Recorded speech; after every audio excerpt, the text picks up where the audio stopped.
Megan and Konrad, determined to get through a whole episode without having a nervous breakdown over Germany's political torments, call in top football journalist Kit Holden to deliver an expert preview of the upcoming Euro 2024 football fiesta.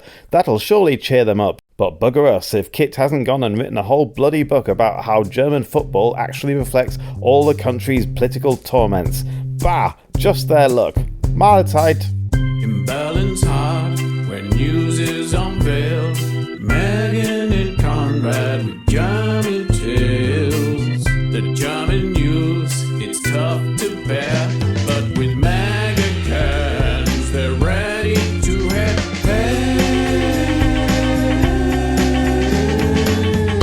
Konrad, daily news at hand.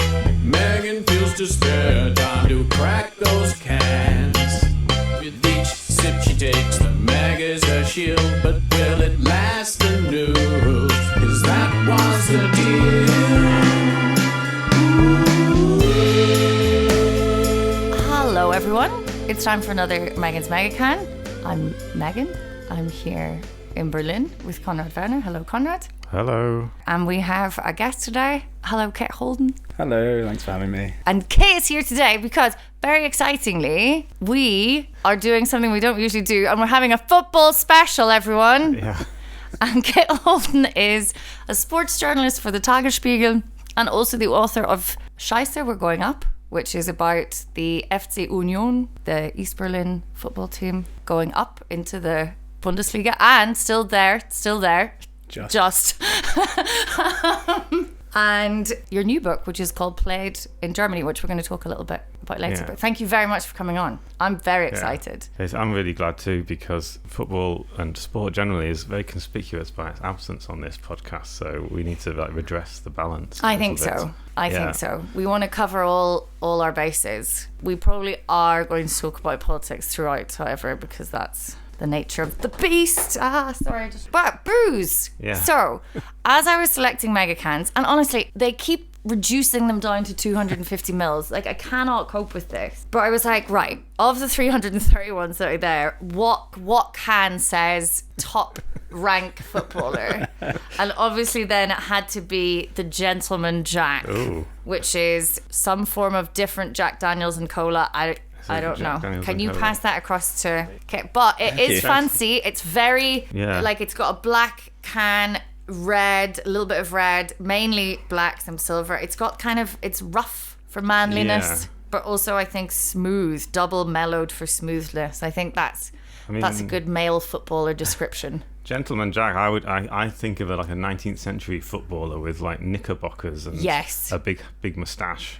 100%. Or it could be a kind of ironic reference to Jack Grealish, who is for all his many virtues, not much of a gentleman. So yeah. There you go. All right. Cheers, everyone. Cheers. Oh God. Thank you. That just tastes like the other Jack and Coke one. But no, hasn't this been triple blended or something? Yeah, it's a wee bit smoother. Double mellowed for smoothness. The fuck does that mean? Right. I don't know. Okay, before we get it's kind of a Euros special, because before we get to the Euros football. Yeah, and also Kit is a passionate European, I believe. Yes, you were years and years. We had you on before to talk about, I think, when we were all trying to make sense of something to do with Brexit. I think you might have been there on one of the many occasions someone's tried to explain the EU three parts to me. It was EU elections 2019, and we had a lovely conversation about how the EU elections worked in Spitzenkandidaten, and then literally 2 weeks later, isn't this kismet? Ursula von der Leyen was just ushered into her post, therefore making everything we discussed entirely null and void and irrelevant. Yeah. That is entirely correct. We were all like, and this will happen, and these are the structures, and then they did a weird thing with the Pope, where they kind of go into a room and release smoke signals. Yeah. Okay, but that's good. This is synchronicity. We also had the Euro elections. And 4 years later, the EU is still not really much more democratic than it was, is it? It's still, you can only vote for the parliament. You can't vote for the government. You can't vote for the president. How do you feel about the EU now? Well, what are we? Not even a week, half a week after. It feels like a much longer, but half a week after the elections on Sunday. Yeah. I'm not full of optimism and excitement about the future of the EU, I have to say. But yeah, as you say, I am a passionate European in the sense that. Did you vote for any of the? There's European parties now. There's Volt, and there's another left-wing one called DM25 or Mirror 25. Did you vote for either of those? No, I didn't. I voted for a mainstream party. We don't have to ask people. This is my Northern Irish. I'm like, don't ask people who they voted for. They can tell you. Don't ask. To be fair, when I did the Wahlomat, it told me that I had a 93.4% match with the Tierschutzpartei. Oh. 38 questions, none of which had anything to do with Tierschutz, animal protection. So I was did consider that. But then the Tierschutz, they do have a lot of these sort of the sort of constitutional issues, don't they? Because I did the Wahlomat. Yeah. And I'm slightly embarrassed to say that I got Volt. And I did not vote for them because their posters are awful, but and really embarrassing. I was just like, oh God, I'm one of them. No, I think they're fine. I had a funny sort of lots of back and forth conversations with different friends about like the parties that were available and whether there were issues of like slightly strange about Russia or stuff about the Middle East, and you couldn't quite seem to get any Venn diagram action on them, so you kind of anyway. But yeah. So the vote, maybe some people might actually be listening to us for their political news, which is terrifying. Okay. But basically, a shift to the right in the across the whole of the EU. I think in Germany it wasn't quite as obvious because the AfD only got 16%, which is not as much as I think they were hoping for, even though all the newspapers and the whole media were sort of saying, oh, this is a huge victory for the AfD. But I don't know, I think they didn't do quite as well as they were expecting. What do you think? I think people got quite excited, as they tend to, about being able to do lovely infographic maps where they showed the entire of the East covered in blue, which I guess ahead of the Landtagswahl later this year was quite a big thing to see the AfD be the biggest party in some East German states, or if not all East German states. I know what you mean. My initial reaction was less kind of alarmist about it than the sort of tone became quite quickly. Yeah. But I think everything just got a little bit overshadowed by France as well, which was such a catastrophic meltdown, which is still going on. Yeah. I don't understand what's happened in France. As in, I know what's happened, but I can't. Maybe there's some French people drinking they won't be drinking a Megacan. They'll be sipping some wine. They'll find them. That's fine. Gentilhomme Jacques. Exactly. So that's the European elections covered. The Greens lost massively. That was bad. They lost 8%. So people have chosen as one headline around like Sicherheit, security before the climate. But the idea that you could look at the CDU and think, anyway. And Sarah Wagenknecht got 6%, which would be, if that's any indication, like she'll be a let's talk about football. Okay, Football. I actually have to, because when we talk about football, because I normally I'm like not patriotic at all and don't really have any emotional connection to any particular team or country when I'm watching. You do have England and Germany though. Yeah, but I don't feel it, I don't feel watching. When I watch England or Germany play, I just don't feel any. Yeah. They're not countries that I support in that way. I like things about both countries, but those aren't, it's not the kind of. But I have to say, in this tournament, I actually do want Germany to do quite well, because I just think Germany needs to have a good time. And I think everyone is in such a bad mood, and I think the politically it's in such a bad mood, and that's why people vote AfD, because they're miserable. Yeah. And so I just really feel like Germany needs a good time. It really needs a party. It needs a unifying, like a sense of solidarity amongst the country, because it's so divided now. Another 2006. Only for that reason, I would actually quite like to see Germany do well. I'd like to see Germany do well because it's my adopted country, and I'm always like, class, neither of the Irelands are in, that's fine. Scotland I will support to the end, but if none of the Irelands are in, I'm always like, oh, come on, Germany. And thus far, their clinical precision that I have been groomed by the British press to believe is unstoppable has not been. Who do you want to win? Yeah, it's weird because normally, so I'm English, as you can tell from my accent, and I grew up not supporting England, and I don't support England, and part of my kind of objection to England was that sort of thing that there's plenty of stuff I like about England, but I don't like the kind of idea of being patriotic about a big country like that. And I think the kind of English patriotism that comes through football is often, even when it's not its ugliest, is a little bit kind of, I just don't really like it. It makes me a bit uncomfortable. And so I grew up supporting Wales and Germany, and since I've become naturalised German, I've kind of been a bit more conflicted about supporting Germany, because I think it's hypocritical to be like, oh, I don't support England because it's my country, and then when Germany becomes my country, albeit only officially, then to say I still support Germany.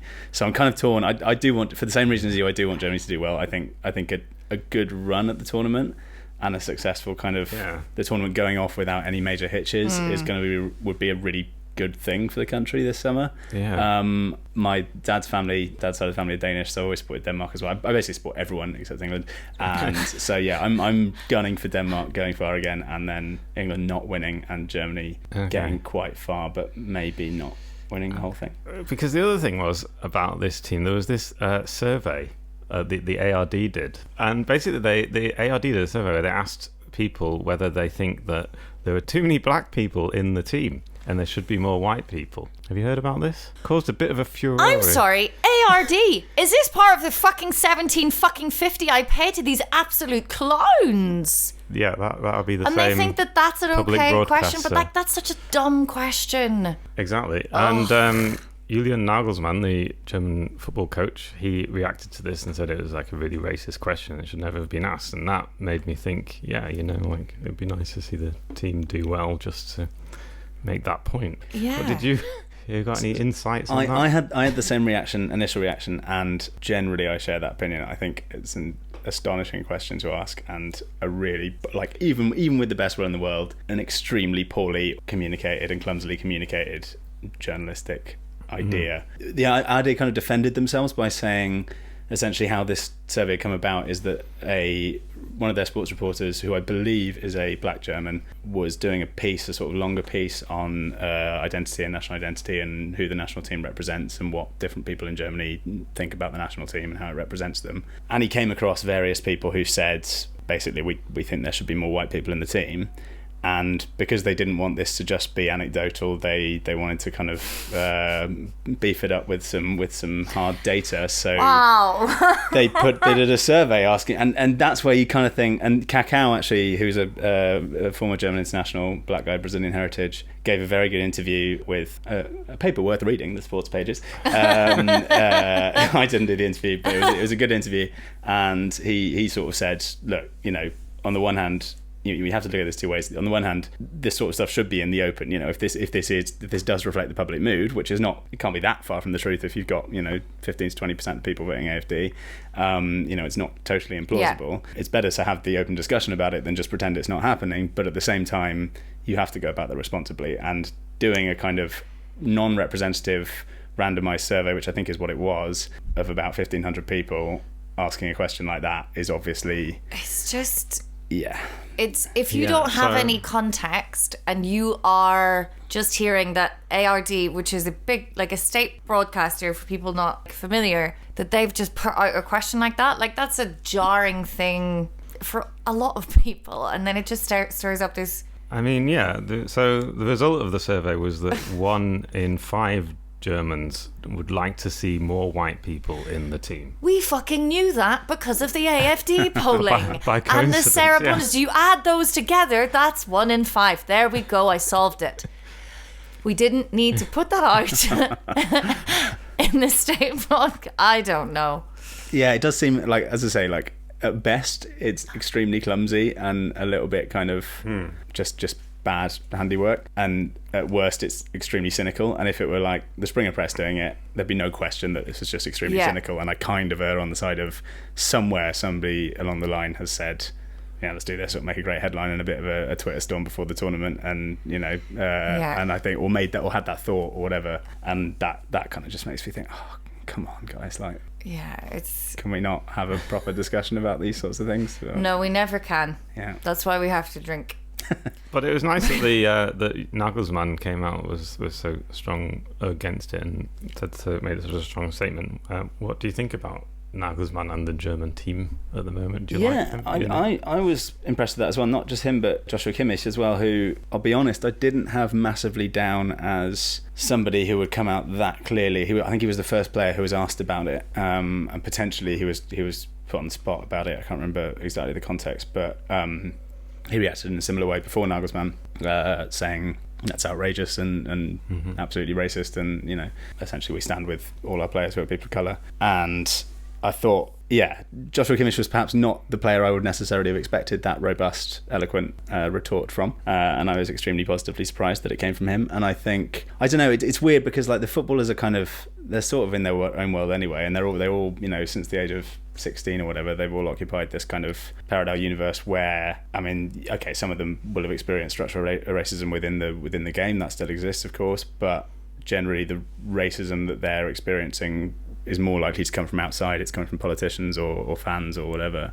And I think for them, I think it's for them it's a no-brainer. You look at something like that and it's just like, why are we even talking about this? This is we're so far beyond this, and that's kind of why I think I'm just a bit disappointed, because it's sort of like, sure, use football to talk about social issues and societal issues, but don't do it by doing a really crude survey and then asking the footballer what his opinion is, because at the end you just get a very, very simplified debate where the footballer is expected to kind of do the hard work and the legwork against racism or homophobia. Do the kind of media commentary that arguably ARD should be doing, and bringing some kind of nuance to the debate, where really all they can do is like, Jesus fucking Christ, I have one job, you have your job, why am I doing your job? What the fuck that... Exactly. And I think just do your jobs. Yeah, and it was particularly after the last World Cup where they had the One Love armband thing in Qatar, and it kind of, that obviously sort of unsettled them as well, because it was, just was such a big topic ahead of that first game, and then they did the hand over the mouth, and there was this, I think that team is still sort of slightly reeling from that experience of, they were asked to take a political stand. When they took it and then they lost, they were told, you lost because you took a political stand. They couldn't win either way, and this tournament they were really hoping that they could just sort of be footballers. We're in Germany, it's fine, it's all going to be fine, we've got a diverse team. Oh yes, the media, or at least our own media, won't turn on it. I mean, who knows what the British will say, but the tabloids, we can't. ARD did what? They said what? Anyway, but in footballing terms, Germany are quite good again, because they were rubbish 2 years ago. So they've been rubbish for what? No, they did okay in the last EM. They got past the fucking groups, so I was happy. And they lost to England, which they did. I remember. It was painful. I mean, they weren't so rubbish then, but they were still pretty poor by Germany standards. So effectively, Germany by Germany standards have been rubbish for 6 years, and were quite doggedly rubbish until March this year, and they went through 3 coaches in the last couple of years, and they were all on paper very good coaches, but none of them could stop them being rubbish. And then in March, Julian Nagelsmann had a really great idea whereby he started actually building a team that worked, rather than just picking the best players, and pick the players who were actually in form for their clubs. And suddenly Germany beat the Netherlands and France, and then everyone went, oh great, we're going to win the Euros, then we're fantastic again. God. And then in the last few weeks they've played 2 friendlies and got I think it was a 0-0 draw against Ukraine, and a very narrow last minute victory against Greece, which is not. So basically they're rubbish again now. Okay. And oh no. So we'll see. Could it be like nerves? I don't know. I would really like them to do well. Germany do tend to be, even when they've been very good at tournaments, pretty rubbish ahead of tournaments in friendlies. So it's like, that's not a big worry. And I think with the home advantage, if they get a bit of momentum, they're probably one of 3, 4, maybe 5 teams who so you're quietly confident, did you say? I think they've got a better chance of beating England, which is what I really care about, this time round than they did 3 years ago. Could they play England? When would they play England if they I think they could play, the earliest they could play them as the second round, so the last 16, and I think the latest they could play them is the semi-finals. I'm not sure. It's a weird format because 3 teams can go through from each group, so odd things can happen if odd things happen early on. But it occurs to me that quite a lot of our listeners might have got to this point and not really understood why we're talking about this. The European Football Championships are being held in Germany this year, and it starts in the 4th. Literally, people don't know. They don't know. That? We all know, but yeah. I'll say it in the intro. You say it in the intro. That's good. But It'll be okay. Germany is hosting. Berlin is hosting. Where else is host? What? Munich, Yeah, Hamburg, good. Stuttgart, Oh, it'll be class to go up to Hamburg. Hamburg is good fun. Stuttgart. Anywhere else? Frankfurt, Düsseldorf, Cologne, Dortmund, Gelsenkirchen. Okay. All the big places. Did you say Leipzig? Not Leipzig. Yeah. Okay. Yeah. It's embarrassing. That would also be fun. But Yeah, and they're playing Scotland on Friday. the opening game is my two teams. It's so exciting. Yeah. Germany, Scotland. Yeah, and I like football. I'm quite into it. I find sport kind of interesting, and I grew up in quite like a sports focused household. But I also fucking love big football tournaments in Berlin. It's like Christmas. You've got your fan Meile, the big open air things where everyone go and crowd together and watch it on the big open screen or big public screens, and then you've got every tiny little corner shop and späti and restaurant somehow getting someone's uncle to get like his massive fucking TV and like setting it up outside, and it's so fun. My local church is showing the games. I saw that on a little poster on the way in. I love that local church. You do have It's a got pretty a great badass bar. local church, though. Yeah. Yeah, they've put up a little poster saying on my door, they're saying that they're showing all the games, the Germany games at least, and the finals. So yeah, I mean it does tend to take over public life. Yeah. When there's a big team, like you can't really escape it when there's sort of Which is, only fair because football never ever takes over the public discussion. I know, generally. it's nice for them to get their shot in the sun, I think. Maybe you pass a hat round, get them. the impoverished players. But let's football. You said Germany is one of like 4 or 5 teams that you think could thing. Now, with the caveat that last time we discussed probabilities of things and how things work, we had von der Leyen coming out of nowhere. But So you get when you ask a football journalist to talk about politics on a podcast. So who do you think? Germany? England. Sadly, I wake up in a cold sweat every morning. France, obviously, because they have the best player. Spain probably are up there in terms of quality, and then you've got maybe Belgium, maybe a push Italy or the Netherlands. But then you're getting into kind of dark horse territory. Portugal looking quite good, yeah. I mean, depending on how kind of broadly you define favourites or contenders, you could say there's about 7 or 8 teams. Okay. So, there's not really one team at the moment where you think everyone's going to have to beat them. Like France and England are probably the 2 best teams on paper, but they're not. Neither of them are so good or so infallible that they couldn't get knocked out early on if something goes wrong. So. Yeah, I don't know. I don't know who's going to win. No, I wasn't asking you. I'm supporting Georgia. So that was love. Yes. Good for you. Yeah, Georgia's. Let's talk about Georgia. Because I like Georgia, and it's the first time they're playing in a big tournament, and I've been there, and it's a beautiful country, and they're also in the middle of a huge political turmoil. I am also supporting Georgia. So I really want them to do well. I've also been to Georgia several times. My wife covered an election there years and years ago, and took me there just after we met.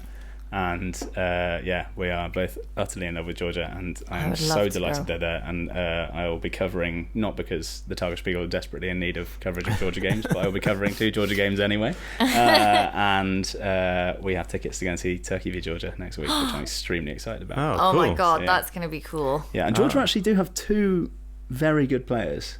Okay. Which in a team of 11 is, admittedly not a lot, but they are very good. So it's a pretty small country to have 2 good players. Yeah, I mean it does have quite a lot of like football tradition. It's just that most of its great teams were during the Soviet era, so they're not kind of known as Georgian teams or Georgian players. They're known as Soviet players. But there have been 3 or 4 great Georgian players. Yeah. Go Georgia. Go Georgia. I'm fine with that as well. Any other football insider gossip that we need to know? I don't ever know any of the players or anything that's happening. Who's your favourite player in the Germany team? Good question. Do you like any of them? You've met. You said before that you'd at least been in the same room as most of them. I think I've been in the same room as most of them at some point. Yeah. You asked me if I'd met any, and it was Are there any that are like really like, oh, he's a great bloke. He's a nice chap. I'm trying to think going through this squad. I mean, I like Thomas Müller a lot. He annoys a lot of people, and his kind of cheeky chappy Bavarian bumpkin laugh a minute kind of shtick gets on people's nerves. But partly because I grew up a Bayern fan, I do like him, and I think he does. I kind of do buy it a little bit that he is kind of that normal as you can be when you're a multi-millionaire who's won a World Cup and 2 Champions Leagues and all the rest of it. But yeah, I do like him, and I think there's something about him as well because he's so, you look at a player like Cristiano Ronaldo or whoever it is, even like someone like Harry Kane, and they look like an athlete, look like a cartoon of a footballer with like kind of rippling muscles and stature, and they sort of jump really high and good hair and run really fast and kick the ball really hard and things. And Thomas Müller looks like a kind of 8-year-old who's just had a really early growth spurt and is sort of gangling around the playground, just like chasing a tin can, and that's kind of nice. I've always liked that, and it's that's a good vibe. So I'd say Thomas Müller. Why not? Okay. You go for a pint with him. That would be. Yeah. I think he'd probably get on my nerves. I'd get on his nerves probably quite soon after he'd we probably sat down in the pub. he'd probably like pour a pint on your head as a joke, and then I don't know. Like he'd like he's that kind of guy, and then just say, "Well, it's funny," and then you'd be like, "It's not funny," and you'd be like, "It's not being funny." Yeah, I think maybe that would be kind of probably more Joshua Kimmich fight. There's a great video of Joshua Kimmich. He's quite a, let's say, trying to look up all these people. Vertically challenged German right back and midfielder who's very, very good, but quite an intense guy, and is sort of known for getting in arguments with his teammates and being very intense. And there's a great video of him after Bayern won the Champions League in 2020 where they're all celebrating in the dressing room and they're all kind of bouncing around like, rich footballers who've just won a trophy, and Joshua Kimmich is standing, or whatever it is, 5'9" of him, on the bench, still in full kit, just kind of looking really, really intently at the middle of the room and clenching his fists, just roaring over and over again. And sort of his teammates walking past him, sort of giving him these looks like, "You're right, mate." And it's I have a bit of time for that, even if I wouldn't want to be in the same room as him. Good. We should talk about Kit's book now. We should. Because that's why he's here. Yes. Did you want to do your weird technical bit before that? No, don't worry about I was quite looking about the forward to taxes. that. Yeah. We'll do that at the end. We'll do that as the Rausschmeißer. Because everyone can turn off then. Because I want to get onto his book because we was talking about football tradition, and this is a book called Played in Germany. It's just come out. It's all about football tradition in Germany and all the different regions. I think you travelled to all the places where the games and the Euros are being played. That's the tie-in. I did, yeah. That's why I knew Leipzig, because it's the first chapter. It is, which is why it was deeply embarrassing that was the one I forgot, because I made a big point and was very pompous and self-satisfied about putting Leipzig as the first chapter. But yeah. Oh right, yeah. Okay. Did you have to overrule your publisher? It says no. I mean, but it just wouldn't be the natural, because apart from the Red Bull backed team, Leipzig, who are very hated and controversial, there isn't a big team in Leipzig, as in a contemporary big team, and so it's not kind of known as a big football city. But I wanted to kind of start there, because that's where the German FA was founded, so that's where the whole story of German football starts, and also I wanted to start with the issue of one of the issues of modern Germany, which is the East-West divide that is on from reunification, and part of the reason that Leipzig doesn't have a big team now is because of what happened to East German football just after the Wende. So it was kind of a good way of being like, hey, this is a slightly different way in, but also this is the country we're talking about. It was once cut in half, and this is your starting point. When did you decide that it was going to be a book about Germany as well, or mainly? Yeah, because I very rarely would I read a football book, but I would. This is like a book. This is like actually. I was like, now you're being interesting. Yeah, I think that's kind of, I don't know. That's kind of what I'm interested in anyway. Like I'm not a very good football journalist in the sense that I'm not particularly interested, or I don't particularly understand tactics and things like that. I'm not particularly interested in the transfer market. Like I follow the game. I'm a big fan of football, but it doesn't. What interests me is not so much the industry and that side of it. It's more, or the game itself. It's football as a kind of pop culture phenomenon, and because I mean that's kind of how I've always lived it, and certainly German football was always my way into Germany and like learning the language and learning about the country, and you can kind of, I mean, you know, there's certain parts of it which I've taken a certain angle because it fits the rest of the book, but you can through football kind of trace quite a lot of stuff, whether it's the history of the country or you know, the big debates that kind of define the country now. You can use football as a starting point to kind of get into those and understand them, and so that's kind of what I try to do, and it's sort of what I did in the first book a little bit, in that the first book was about Union, and really it's about the fan culture at Union and the kind of mythology around the club, and what that means about East Berlin identity and East German identity, and Berlin, and in the fact that Berlin's changing so quickly now in the same way that Union are. And so the idea of this one was to kind of take that idea and say, okay, let's apply that to the whole country, which, you know, seemed a great, as with all books, seemed a great idea when I had the idea, and the publisher were like, yeah, that's a great idea, and it was a whole year to do it, and it was great, and then seemed like a terrible idea when I was halfway through writing it, and was like, oh my god, why did I decide to take on so many topics in a 250-page book? And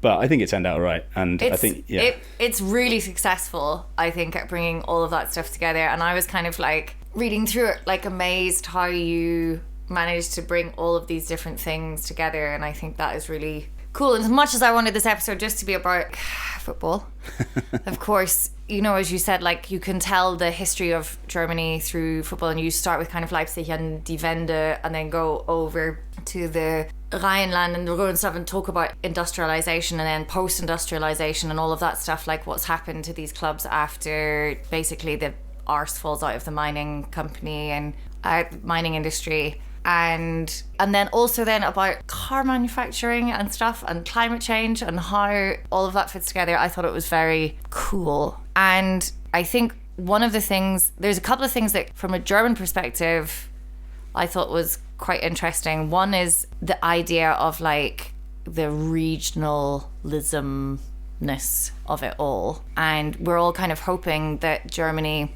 will do well, and we've talked a lot about the German team now, like do well in these Euros to kind of maybe stem the tide of fascism. She says jokingly, but also very, very real. But you kind of sort of, at least at one point in the book, sort of said, well, it's really more about like regional stuff in Germany. So is the German team, like, are they going to get the groundswell of like kind of support, or is it more? I mean, I think they will. It's not, I mean, I kind of talk in the book about the idea that in Germany you don't have the same kind of devotion to the national team that you maybe get in other European countries, comparable European countries like Italy or England. And I think, yeah, it's that doesn't mean that nobody supports Germany and nobody wants Germany to win, but I think the kind of the passion of the fandom is a different one, and a very few people I think would say, I'm a big football fan, I have a club team, and I support the national team, and the national team means much, much more to me. And I think that is, or I argue that is a reflection of, to a certain extent, Germany or at least the Federal Republic's particular relationship with patriotism and nationalism, and the kind of whole post-national idea that a lot of Germans of a certain political inclination of a certain generation feel uncomfortable with the idea of you know, waving a flag and saying, I'm proud to be German. Yeah, like during these football tournaments, another reason where it's kind of like interesting and fun to be here, it's the only time you can see like a lot of German flags around without going, oh. Look, but yeah, seriously, and a lot of people do go still. You know, it's still, I think for a lot of people it is that, and the whole legacy. You know, people talk about the 2006 World Cup and the Sommermärchen and the Summer Fairy Tale and the, you know, this idea of it was a great moment, and in many ways it was, and there was a lot of kind of good that came from that, and I think, you know, a lot of people do say German society felt different and slightly more at ease with itself afterwards.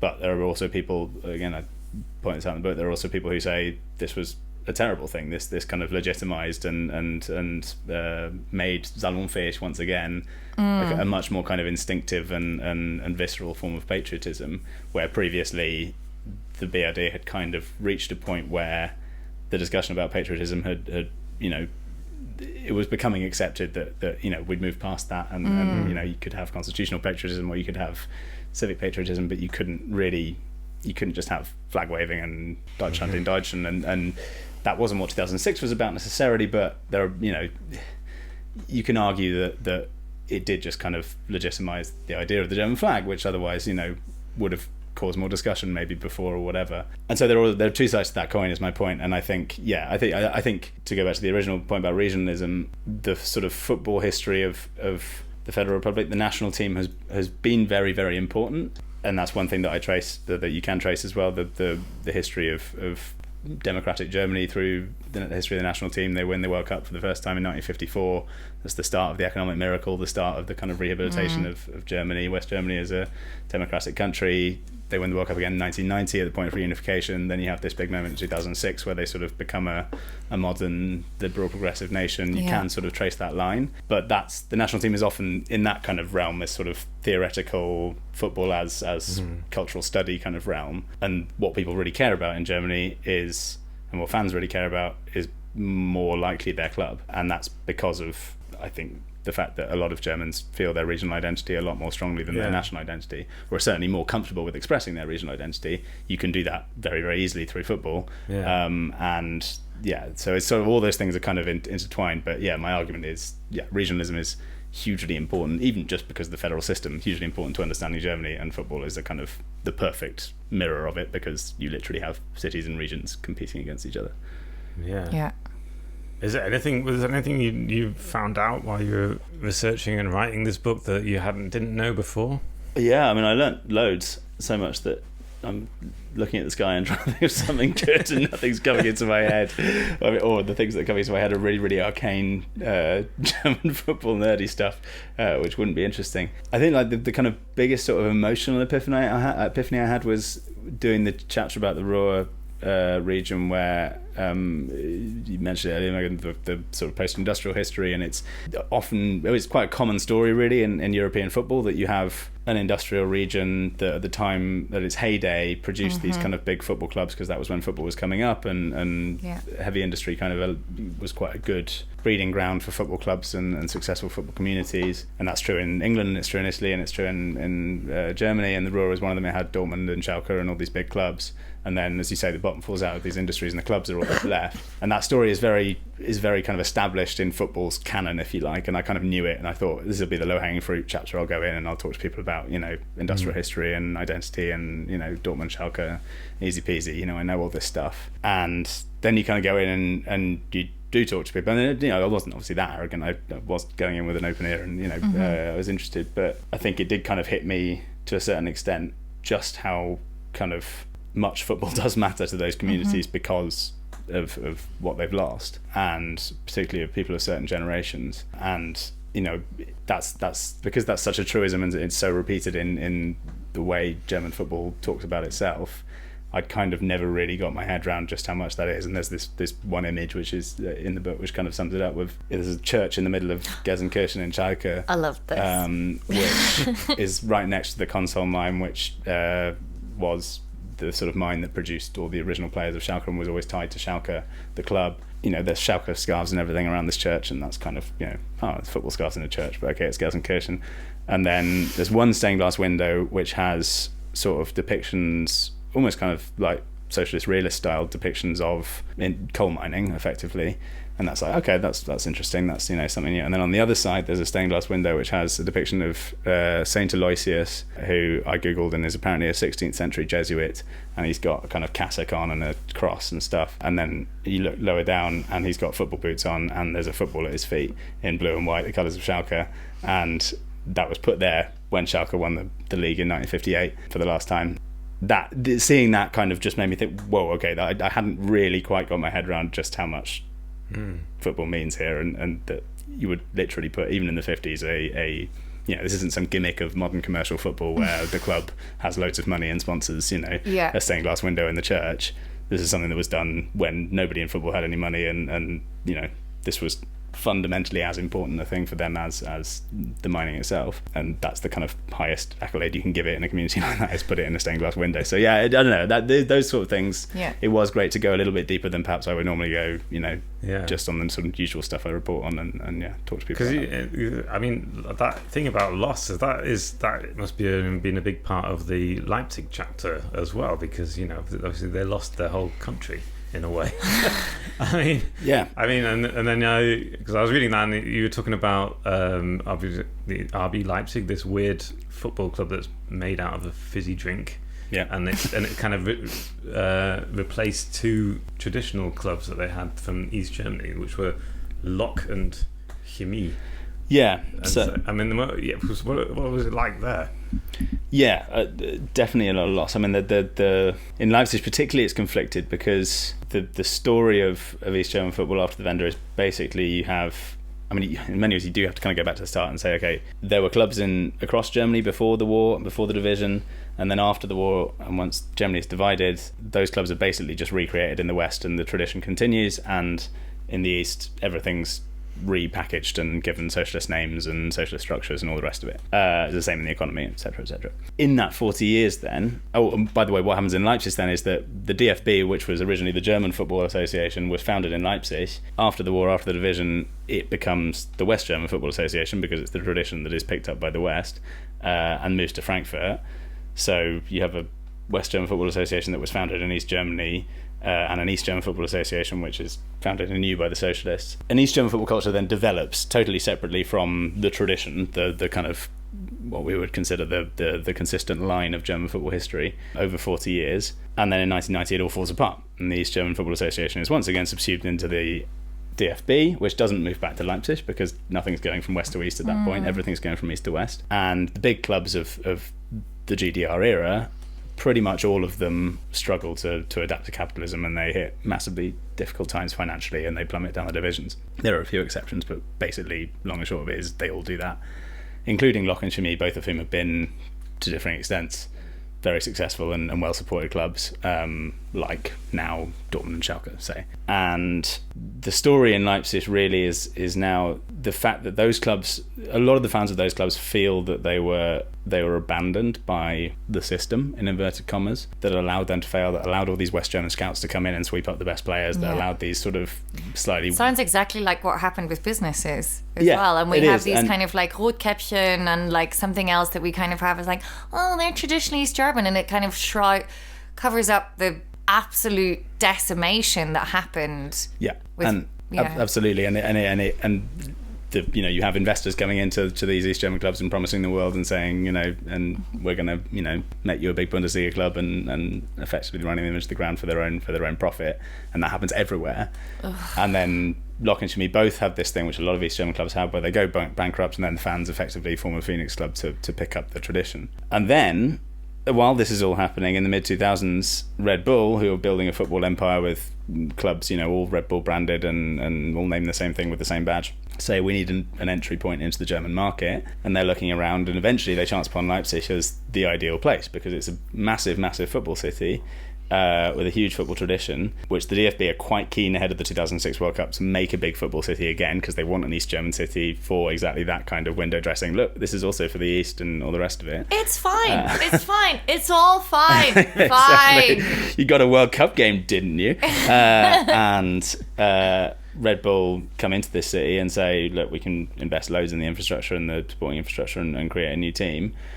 And basically, again, the long and short of it, it's a bit back and forth, but effectively they then do that, create RB Leipzig, who then immediately become the most hated team in Germany because German fans reject their entire premise because it's against all the kind of fan ownership and fan culture sort of ideologies they have. Obviously, the remaining fans of these grand old clubs, Chemie and Lok, hate them because they've come in, but a lot of casual football fans, shall we say, in Germany, in Leipzig, who have spent 30 years watching the old clubs decline, watching the city have no good football, and watching, effectively football become either terrible or full of hooliganism or both, go, great, we've got first-class football in Leipzig again, and a team challenging for the Bundesliga title. And then a narrative develops around RB Leipzig that they're the real kind of East German success story, which some people say, yeah, absolutely, this is what we've got to be proud about.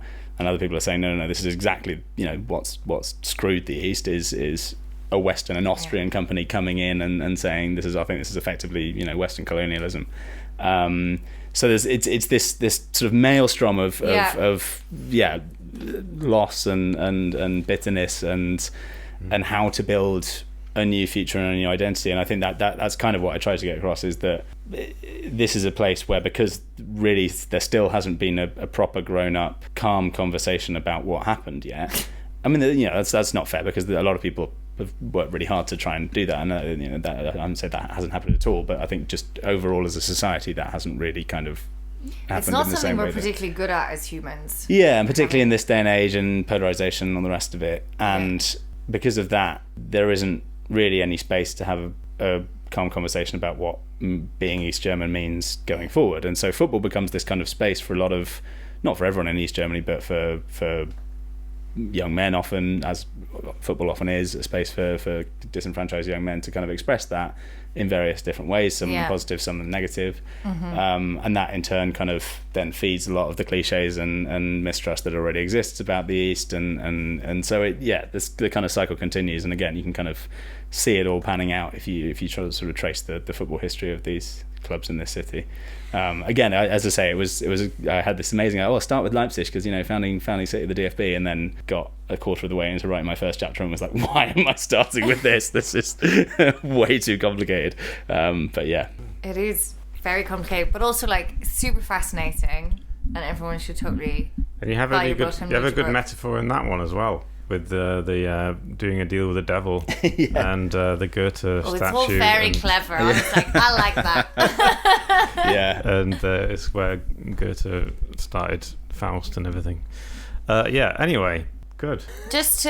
Because we've talked quite a lot about football being like a mirror or a cipher for all of this sort of ills of Germany historically, and also what we find now, so kind of like capitalism and the failures to deal with Die Wende, and also like there's a lot of horrible right-wing stuff that happens, and also clubs having to kind of suffer from the poorly managed after effects of the collapse of industrialization. But can we have like hope also in football as like I think you talk about this quite a lot, and I don't even think there really is an answer, but it can also be like if not the solution, then a balm for those problems, for these particularly like disenfranchised young men or people that would within this community. And I don't know. I think that's I think. Can I go and support football teams and feel okay about it, or do I need to feel weird about it? So this is I think is a question I'm really interested in, and I kind of got into it in the Hamburg chapter because it's particularly. It's kind of relevant to all of them, but it's stark there because in Hamburg you have a sort of left wing right on team in St. Pauli, and you have a kind of big old complicated establishment team which had right wing fans in the 80s, HSV, who many more people support because they're a much bigger club traditionally. And the question there in the Hamburg thing is, I spoke with primarily left wing HSV fans who said, my ideology, my values are much more aligned with St. Pauli, but I've been a HSV fan since I was 2 years old. How do I square that? Is it okay that I go to a stadium where I know there's some closet neo-Nazis or some open neo-Nazis standing on these terraces as well, when my mate goes to St. Pauli and he says, I don't stand with any neo-Nazis, I go to St. Pauli where we're all cool and right on and anti-racist. What's better? Is it better to go into your little kind of bubble where it's a safe space and everybody's welcome and you can bring anybody along and football's a lovely welcoming environment? Or is it better to say, no, football is a kind of space where so many people from different walks of life come together and it should be a meeting point where they're able to have that discourse? And there isn't a right answer. I mean, both are valid, and those HSV fans often really have struggled with that, I think, particularly of a certain generation again. I think that's often does kind of get lost generally in the discussion about, can football be a force for good or is it a force for evil? Football is a balm, it will be a balm, whatever. It's bread and circuses. It's opium with the masses. It's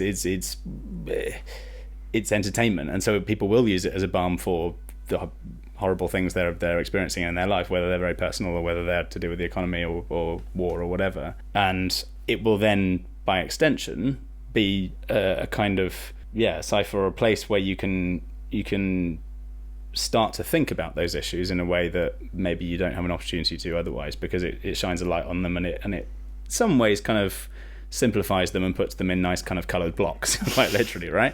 HSV St. Pauli or Lok or You can't work out how the European Union yeah, works. Exactly. You right. miend be able to work out how the Champions League works. Exactly. And so, literally. Which is what I've been able to do.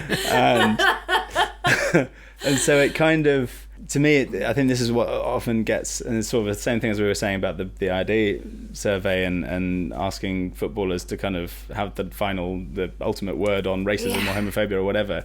That's not the point. The point is, fine, use it in order to start the discussion, but it's up to everybody else, well, not everybody else, but everybody, to actually have the discussion. And you have the discussion about the thing. You don't have it about what football should be doing about the thing or not doing about the thing. And and there's a great quote by the head of the FA in the 80s where England was going through this terrible period of hooliganism, and the Thatcher government was introducing all these draconian measures to crack down on it, and allegedly, apocryphally, the head of the FA is invited to Downing Street, and Thatcher says, what are you football administrators going to do about your hooligans? And he says, not our hooligans, Mrs. Thatcher, your society's hooligans. They are a product of your society, and that's it, right? It is just a part of society and a way of kind of glasses you can kind of put on to look at society, and that means it has as much responsibility as everyone else, sure, but it's not going to solve anything. It's not going to stop the rise of fascism, unfortunately.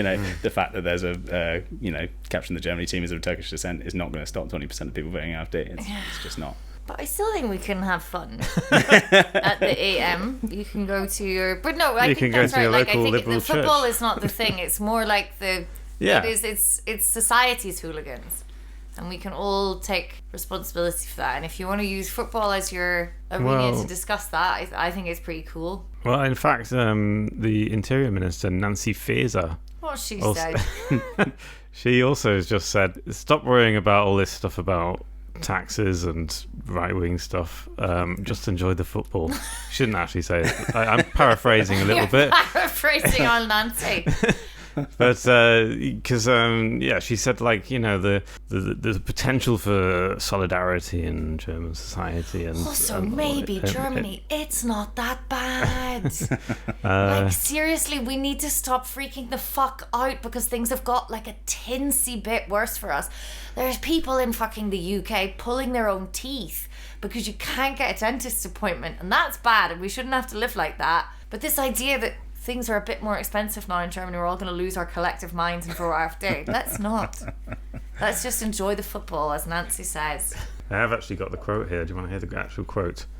I've quickly put it through DeepL. That's good, because it's also better when you've had a Megacan and then you have to translate live. I love that. She said, I think we will certainly have a lot of fun at the European Championships at home, and I also believe that this will prevail. And that it is also important for people to have such events in their own country in order to be happy, to be distracted, and to have something nice to cheer about. Don't tell them we're distracted them, Nancy. That's the whole point of politics. What's wrong with you?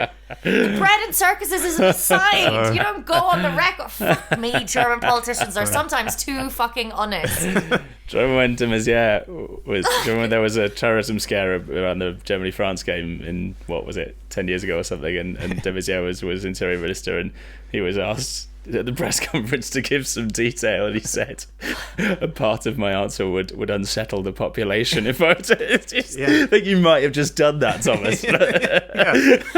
I can't tell you, it's way too bad. You wouldn't... He's like, obviously I can't tell you everything that is true. And then you'll just freak out, and then where would we be? Exactly. Okay, well, anyway, so... How was everyone's Gentleman Jack? I really enjoyed mine. Smooth. I finished mine ages ago. I'm still nursing. You did finish yours ages ago. I saw that. I was impressed. And then also... We have been going for a while. What are your Berlin tips for public watching viewing matches? Oh, yeah. Where do you prefer to watch? Kind of boring because you've said it already. The Spätis in Kreuzberg with the big ass TV. I think that's great. Weirdly, I often end up in tournaments at Tante Emma at Schlesien, and I'm not really sure why. I think it's because they have two. Which one's Tante Emma? It's the kind of nondescript one that everybody knows, but they don't know it's called Tante Emma. It's, where Oberbaumecke is, the kind of left-wing pub on the corner. It's just over the road from there, on the other side of Big Lausitzer, near Lausitzer Platz. No, it's sort of it's right by Schlesien. That's the other Tante. That's Tante Lisbeth. That we know because it's Lisbeth. I thought that was Tante Emma. No, Tante Emma is the one right by the station, just over the way from Bürgermeister. Oh, okay. And it's sort of it's got sofas inside. It's very kind of early 2000s, mid 2000s Berlin vibe. I literally cannot think of. Go there. It sounds good. But the good thing about it is that it's like there's loads of benches outside, and they always have 2 big screens up, and because it's nobody's favourite pub, but everybody quite likes it, you can kind of always get a space there. Whereas like other places, I find it increasingly, like in Kreuzberg, it's sort of, you know, you go to a place that people go to and you have to get there 3 hours in advance, and it's a bit, you know, tense. But I like Hasenheide. Okay. By the... What about the... funny little bar that's up there by the Rose Garden. Because I remember once at the Euros when unbelievably Northern Ireland got through the group stages, and we'd ordered these like kits from Alibaba, which was a new thing, and everyone else ordered the Republic of Ireland shirt, which didn't arrive before Ireland went out. Mine arrived with free shorts. So I was in a full Northern Irish kit, which I couldn't wear at home for political reasons. And I just remember standing after we went through in the Rose Garden, just calling my dad, sobbing, being like, we did it. So I would recommend that. Yeah, so amazing story about that. You know, like generally around Germany, and also generally around football tournaments, and particularly around a football tournament in Germany, there's a certain like sort of wacky part of the British tabloid press that just goes absolutely nuts on the kind of maddest stories that they can find and cook up into something they're absolutely not. And I saw a fantastic one the other day where the Scottish Sun had got a German lawyer to say that the laws baked into the, you know, German legal system about carrying counterfeit goods meant that Scottish fans who are wearing fake shirts would be at risk of being picked out of a crowd by German police officers and fined on the spot, which is just the most wonderful image. And I'm really hoping this actually happens, just as a kind of act of theatre. It's punishable by up to 3 months in prison. Also the Northern Ireland thing. That was they lost to Wales in the second round. I'm a big Wales fan. That was the tournament. It was Wales' first tournament since 1958, and Wales got to the semi-finals. It was wild. Absolutely incredible summer. But my favourite moment of that tournament was not any of the Wales goals. It was during the Northern Ireland-Wales game, which was, I think, about a week after the vote, where the Northern Ireland fans, after Northern Ireland had obviously, I think, the Brexit kind of vote share had been something like 60-40, and Wales had been like England. And the Northern Ireland fans sang, "We voted Remain, we voted Remain, we're not fucking stupid, we voted Remain." Yes, and it was just hands down the very best football channel I have ever seen. Oh, it was good. Where do you go to watch the games? I sometimes go to the Tempelhofer Feld. There's that beer garden that they've got there. It's quite big. You can sort of sit outside in the grass. On the ground as well. Yeah, you don't really. If there's no seat, but it is pretty busy, I think. Is it open this summer as well? Because they've been renovating it. There is something going on. Yeah. They have been renovating it. They'll be finishing it for the Euros, for Friday, I'd say. Yeah, they'd be like, we're going to take €1 million. Yeah. I mean, I was there a couple of weeks ago, and there was stuff going on. And where else? And well, in my local church, apparently. Yeah. my liberal Protestant church. There was a lovely thing, which I don't think has ever been repeated. I think it was the 2018 World Cup, where there was a church on Kurfürstenstraße which did live organ playing 2 games. So they turned the sound off and they'd have somebody... God, I would love that. It was really nice. It was really, really like cool. For the dramatic moments. Yeah, sort of, that's how we do in amazing. silent films. Yeah, it was cool. That's what I want to listen to the commentary. It's like a silent movie. Yeah, exactly. That'd be brilliant. Oh. Okay. Well, this has been amazing. This is great. Let's do a football podcast. Can we just have football, please? I don't want to do... Buy Kit's book. It's called Played in Germany from Duckworth, the publisher. You should really buy it. It's really good. Thank you so much, Kit, for coming on and sharing all of your knowledge and tips. Now that I can go to the bookies. Okay. Bye. Bye.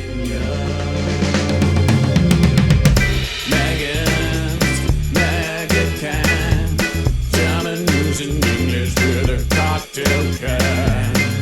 The German news, it's quite a test. With Megan's Mega, you're feeling refreshed. Megan's Megacan, German news in English with a cocktail can. Deutsche Nachrichten sind düster und schwer. Defy the fear. Yeah. It's actually quite a positive message to give to people. So. I like to think that we have quite a positive impact on our listeners. I hope so. Because try and get them to defy the fear of listening to the news all day. I mean, it's better than reading a German newspaper. Surely. I would definitely recommend listening to our podcast more than reading any German newspaper. German newspapers barely have pictures. Like fucking, it's just a brick of text. Oh yes. And they seem to make a virtue of it. They think it's like so great to have no text. Not like you Americans no with your fucking colour pictures. decadent pictures in your newspapers. Yeah, What's that? A crossword puzzle? Oh, no wonder you had Trump. Jesus Christ, everyone! Like, there's a middle ground. You have to concentrate on the news. It's very important. And you have to like keep it there. Just have a mega. Have a mega. Give us a picture every now and then. Just a wee picture, maybe of, yeah. a diagram.